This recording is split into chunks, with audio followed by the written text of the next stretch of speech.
태백산맥 깊숙한 곳에 자리한 봉화마을에 새벽이 밝았다. 차가운 바람이 한옥의 기와 지붕을 스치며 쓸쓸한 소리를 내고 멀리서 들려오는 달구름 소리만이 정막을 깨뜨렸다. 산등성이를 감싸고 있는 소나무들은 긴 가뭄으로 인해 잎이 기긋이 누렇게 말라가고 있었다. 이 작은 마을에는 20가구 남짓 살고 있었는데 모두가 극심한 가난에 시달리고 있었다. 지난해 큰 가뭄이 들어 벼농사가 거의 망했고 올해도 비가 제대로 내리지 않아 사람들의 얼굴에는 걱정이 가득했다. 마을 어귀의 우물도 바닥이 보일 정도로 말라버렸고 집집마다 곳간은 텅 비어 있었다. 그 중에서도 가장 어려운 처지에 있는 것은 마을 끝자락에 살고 있는 김민준이라는 8살 소년이었다. 부모를 잃고 할아버지 김영수와 할머니 이순자와 함께 살고 있는 민준이는 어린 나이에도 불구하고 집안의 기둥 역할을 하고 있었다. 민준이가 살고 있는 집은 낡은 초가집으로 한지로 발린 창문은 여기저기 찢어져 차가운 바람이 그대로 들어왔다. 온돌방 아궁이에는 연료로 쓸 나무도 떨어져 가고 있었고 부엌의 쌀독은 바닥을 드러낸 지 오래였다. 할아버지는 오랜 농사일로 허리가 굽었고 할머니는 관절염으로 거동이 불편했다. 두 어르신 모두 나이가 들어 일을 할 수 없는 상황이었기에 어린 민준이가 산에서 나무를 캐고 땔감을 구해와야 했다. 그날 아침도 민준이는 새벽 5시에 일어났다. 차가운 마루에서 자다가 깨어난 그의 몸은 온통 떨리고 있었다. 부엌으로 가서 물독을 들여다보니 물도 얼마 남지 않았다. 쌀독은 이미 며칠 전부터 완전히 비어있는 상태였다. 할아버지, 할머니, 제가 산에 다녀올게요. 민준이는 작은 목소리로 말했다. 얘야, 너무 멀리 가지는 말거라. 요즘 산짐승들도 먹을 것이 없어서 사나워졌다고 하니까.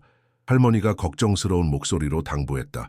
민준이는 누더기 같은 옷을 입고 지게를 메고 집을 나섰다. 차가운 새벽 공기가 뺨을 스쳤지만 그는 하나님께 조용히 기도를 올렸다.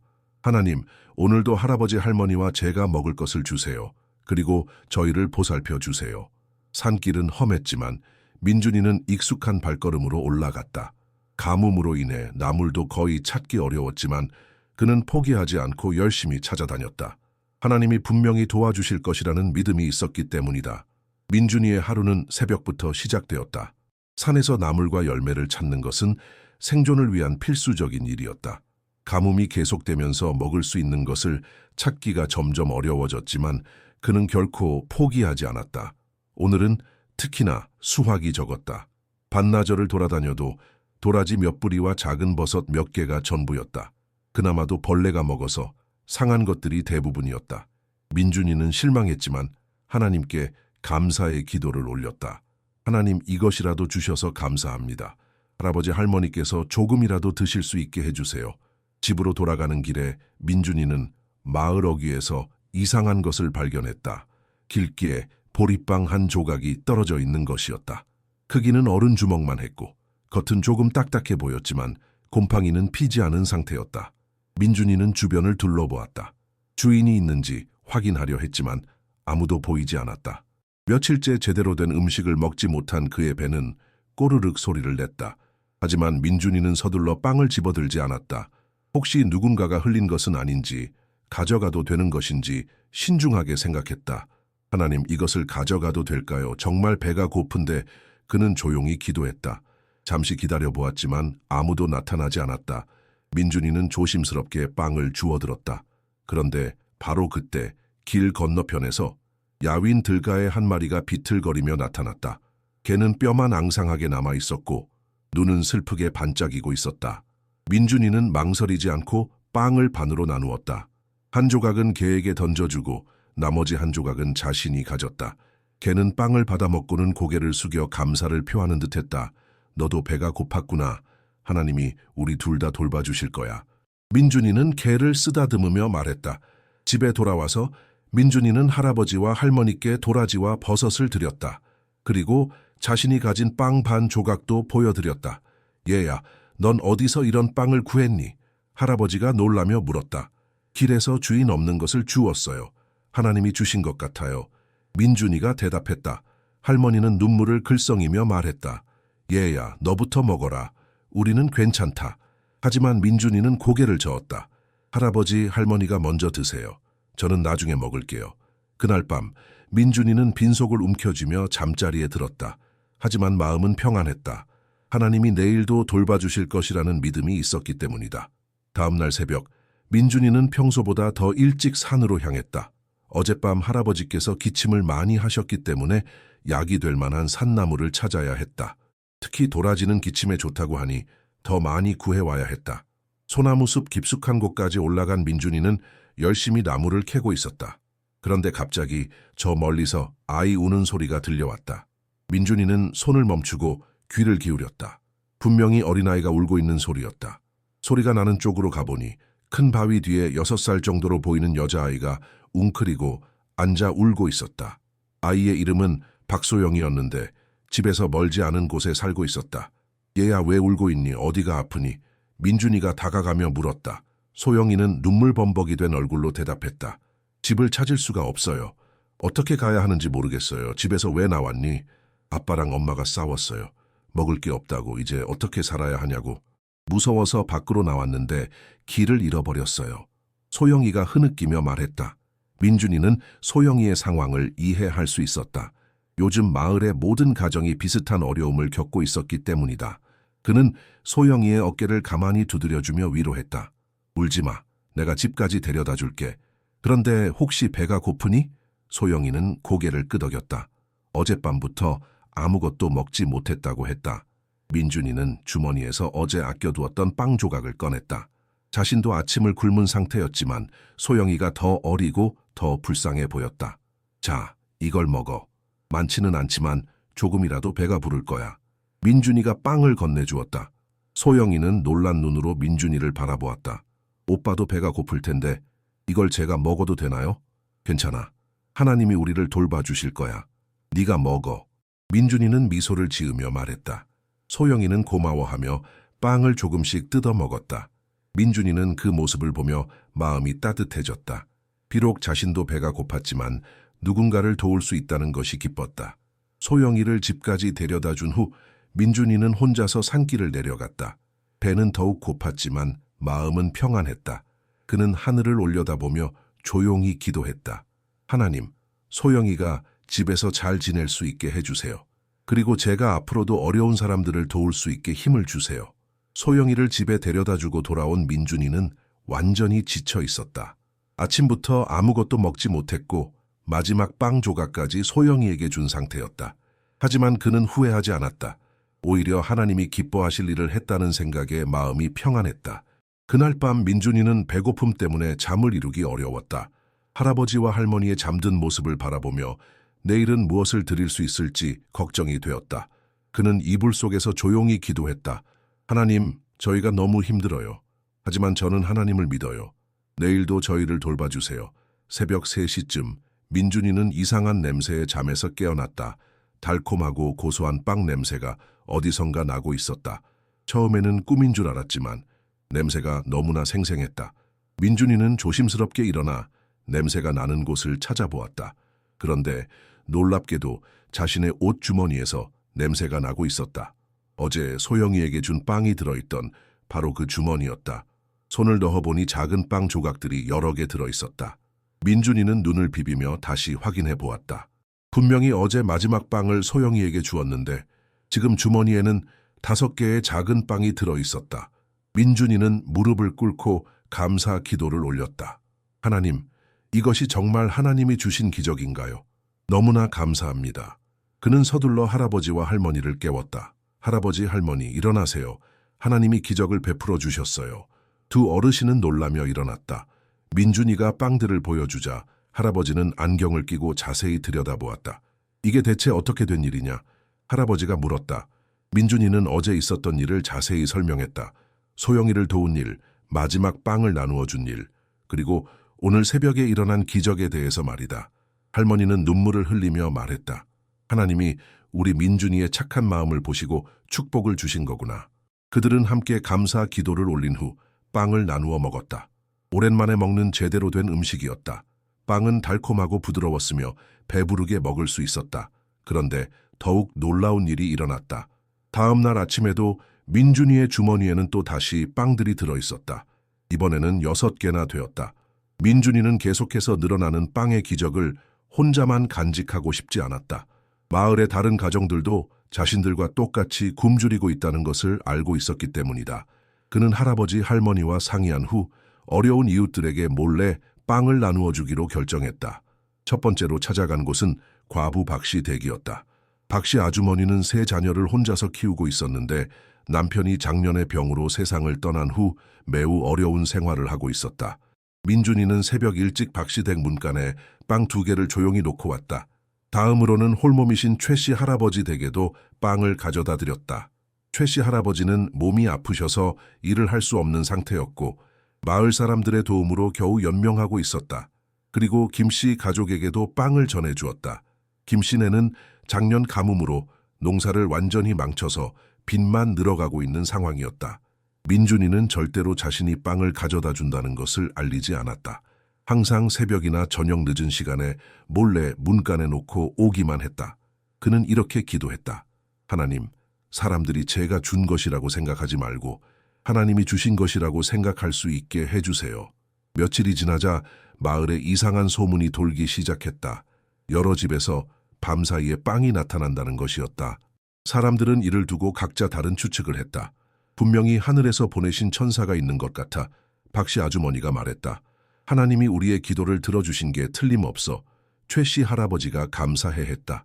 마을 사람들의 얼굴에는 오랜만에 희망의 빛이 돌기 시작했다. 아이들도 웃음을 되찾았고 어른들도 서로 인사를 나누며 안부를 물었다.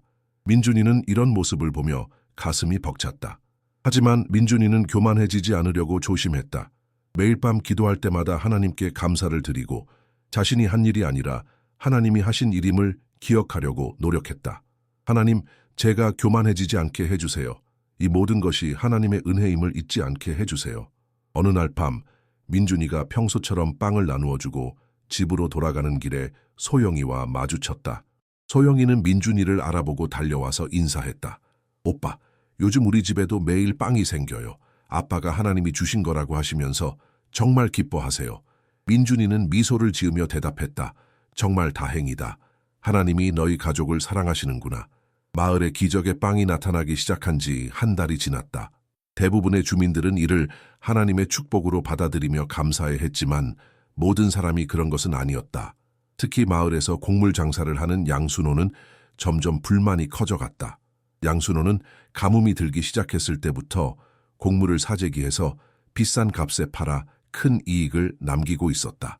하지만 요즘 들어 사람들이 그의 곡물을 사려고 하지 않았다. 어디선가 빵이 계속 공급되고 있었기 때문이다. 이상하다. 도대체 누가 이런 짓을 하는 거지? 양순호는 혼자 중얼거렸다. 그는 밤마다 마을을 돌아다니며 누가 빵을 가져다 주는지 알아내려고 했다. 하지만 민준이는 너무나 조심스럽게 행동했기 때문에 쉽게 발각되지 않았다. 양순호는 자신과 가까운 몇몇 사람들에게 이상한 소문을 퍼뜨리기 시작했다. 이런 일이 자연스럽게 일어날 리가 없어. 분명히 누군가가 다른 곳에서 가져와서 나누어 주고 있는 거야. 그럼 그것도 좋은 일 아닌가요? 한 주민이 물었다. 좋은 일이라고? 혹시 훔친 건 아닐까? 아니면 다른 마을에서 가져온 건 아닐까? 우리만 이런 혜택을 받는다는 게 이상하지 않아. 양순호의 말에 몇몇 사람들이 의심을 품기 시작했다. 특히 평소 남을 시기하는 성향이 있던 사람들은 양순호의 말에 귀를 기울였다. 그래, 뭔가 수상하긴 해. 누가 그런 일을 할 수 있겠어? 혹시 누군가가 우리를 속이고 있는 건 아닐까? 이런 의심은 점점 커져갔고 마을의 분위기가 조금씩 바뀌기 시작했다. 양순호는 더욱 적극적으로 사람들을 선동했다. 우리가 직접 조사해 봐야 해. 누가 이런 일을 하는지 밝혀내자. 어느 날 밤 양순호와 그의 추종자들은 마을 곳곳에 숨어서 빵을 가져다 주는 사람을 찾으려고 했다. 하지만 그날 밤에도 민준이는 들키지 않고 임무를 완수했다. 며칠 후 양순호는 다른 방법을 시도했다. 그는 마을 사람들에게 이렇게 제안했다. 만약 정말로 하나님이 주시는 것이라면 우리가 감시를 해도 계속 나타날 거야. 하지만 만약 사람이 하는 일이라면 우리가 지켜보고 있을 때는 나타나지 않을 거야. 이 제안에 몇몇 사람들이 동의했다. 그들은 밤마다 교대로 마을을 순찰하기 시작했다. 민준이는 이런 분위기를 감지하고 더욱 조심스럽게 행동해야 했다. 하지만 민준이는 포기하지 않았다. 그는 더욱 간절히 기도했다. 하나님, 사람들이 의심하고 있어요. 하지만 저는 계속해서 이웃들을 도우고 싶어요. 지혜를 주세요. 양순호의 끈질긴 추적은 결국 결실을 맺었다. 어느 날 밤 민준이가 김씨 집 문간에 빵을 놓고 돌아가는 모습을 양순호가 목격한 것이다. 양순호는 흥분을 억누르며 민준이의 뒤를 따랐고 그가 할아버지 댁으로 들어가는 것을 확인했다.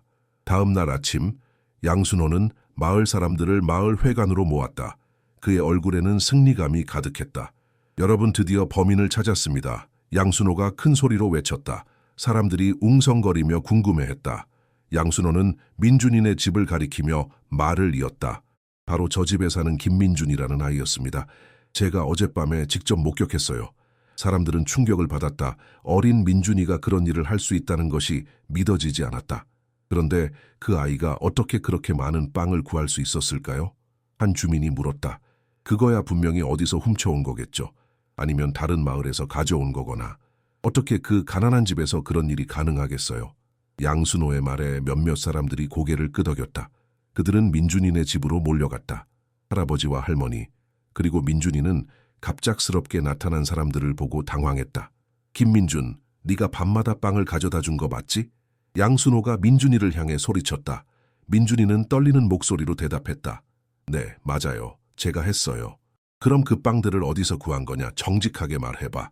민준이는 하나님이 주신 기적이라고 설명하려 했지만 양순호와 그의 추종자들은 믿으려 하지 않았다. 말도 안 되는 소리 하지 마. 기적이라고? 그럼 지금 당장 우리 앞에서 빵을 만들어봐. 할아버지가 앞으로 나서며 말했다. 이 아이는 거짓말을 하지 않습니다. 정말로 하나님이 주신 기적이에요. 할아버지까지 거짓말에 가담하는군요. 양순호가 비웃으며 말했다. 마을 사람들 중 일부는 민준이를 믿으려 했지만 양순호의 선동에 넘어간 사람들이 더 많았다. 그들은 민준이 가족을 마을에서 쫓아내자고 주장했다. 이런 사기꾼들을 우리 마을에 둘 수는 없어. 당장 나가라. 우리를 속인 죗값을 치르라. 할머니는 눈물을 흘리며 애원했다. 제발, 우리 손자는 정말 착한 아이예요. 거짓말 같은 거 하지 않아요. 하지만 성난 군중들은 들으려 하지 않았다. 결국 민준이 가족은 마을을 떠날 수밖에 없었다. 그들은 얼마 안 되는 살림을 챙겨서 마을을 등졌다. 민준이는 마을을 떠나면서도 자신을 믿어주었던 사람들을 생각했다. 박씨 아주머니와 최씨 할아버지, 그리고 소영인의 가족들이 걱정되었다. 하나님, 제가 마을을 떠나도 그분들을 계속 돌봐주세요. 민준이는 간절히 기도했다. 그들은 마을에서 한참 떨어진 산속 동굴에서 지내게 되었다. 추위와 배고픔이 엄습했지만 가족들은 서로를 의지하며 버텨나갔다. 그런데 놀라운 일이 벌어졌다. 마을을 떠난 그 순간부터 민준이의 주머니에서 더 이상 빵이 나타나지 않는 것이었다. 기적이 멈춘 것이다. 민준이 가족이 마을을 떠난 지 2주가 지났다. 마을에는 다시 절망이 찾아왔다. 기적의 빵이 더 이상 나타나지 않았고 사람들은 다시 굶주리기 시작했다. 특히 민준이가 돌보아주던 가정들의 상황은 더욱 심각해졌다. 박씨 아주머니는 새 아이를 먹이지 못해 울고 있었고 최씨 할아버지는 병이 더욱 악화되었다. 소영인의 집에서도 다시 부모님이 싸우는 소리가 들려왔다. 더욱 심각한 것은 양순호의 상황이었다. 그는 사재기 해둔 곡물들이 갑자기 썩어버리는 현상을 겪고 있었다. 분명히 보관 상태가 좋았는데도 불구하고 곡물들에서 악취가 나기 시작했고 먹을 수 없는 상태가 되었다. 이게 대체 어떻게 된 일이지? 양순호는 당황했다. 뿐만 아니라 그 자신도 갑자기 몸이 아프기 시작했다. 원인을 알 수 없는 열이 나고 음식을 먹을 수 없었다. 마을의 다른 사람들도 비슷한 증상을 보이기 시작했다. 소영이는 이런 상황을 보며 민준이 오빠가 생각났다. 그녀는 부모님께 말했다. 아빠, 민준이 오빠는 정말 좋은 사람이에요. 제가 산에서 길을 잃었을 때 자신의 마지막 빵을 저에게 주었어요. 소영이의 아버지는 딸의 말을 들으며 생각에 잠겼다. 그는 민준이가 정말로 선한 아이였다는 것을 알고 있었다. 그럼 우리가 그 아이를 잘못 오해한 건가? 마을의 다른 어른들도 하나둘씩 민준이에 대한 기억을 되살렸다. 그 아이가 얼마나 효성이 깊고 남을 도우려고 했는지를 생각해보니 양순호의 말을 그대로 믿었던 자신들이 부끄러워졌다. 마침내 박씨 아주머니가 용기를 내어 말했다. 우리가 잘못했어요. 민준이는 정말 착한 아이였는데 우리가 의심하고 쫓아냈어요. 맞아요. 그 아이가 마을을 떠난 후로 빵도 나타나지 않고 모든 게 잘못되고 있어요. 최씨 할아버지도 동의했다. 결국 마을 사람들은 민준이 가족을 찾아서 사과하기로 결정했다. 그들은 산속으로 올라가서 동굴에서 지내고 있는 민준이 가족을 찾았다. 민준아, 할아버지, 할머니, 정말 죄송합니다. 박씨 아주머니가 눈물을 흘리며 말했다. 우리가 잘못 생각했어요. 용서해 주세요. 다른 마을 사람들도 고개를 숙였다. 민준이는 사람들을 보며 마음이 아팠지만 원망하지 않았다. 오히려 그들을 걱정했다. 괜찮아요. 저는 화내지 않아요. 하지만 마을 사람들이 굶고 있다니 걱정이에요. 할아버지가 말했다. 민준아, 우리 다시 마을로 돌아가자. 하나님이 우리를 용서하라고 하시는 것 같구나. 민준이는 고개를 끄덕였다. 네, 할아버지. 하나님은 용서를 원하세요. 그들이 마을로 돌아오자마자 놀라운 일이 일어났다. 민준이의 주머니에서 다시 빵들이 나타나기 시작한 것이다. 이번에는 이전보다 더 많은 빵들이 생겨났다. 마을 사람들은 이제 확실히 알았다. 이것이 정말로 하나님이 주신 기적이며 민준이의 순수한 마음을 통해 베풀어 주신 축복이라는 것을 말이다.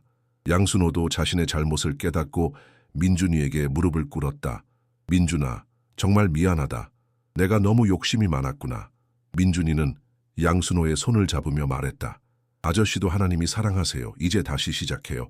그날부터 마을은 완전히 바뀌었다. 사람들은 서로 나누고 도우며 살아갔다. 민준이의 기적의 빵은 계속해서 나타났지만 이제는 모든 사람이 함께 나누어 먹었다. 마을에는 다시 웃음소리가 가득했고 아이들은 건강하게 뛰어놀았다. 하나님의 사랑이 민준이라는 작은 소년을 통해 온 마을에 퍼져나간 것이다.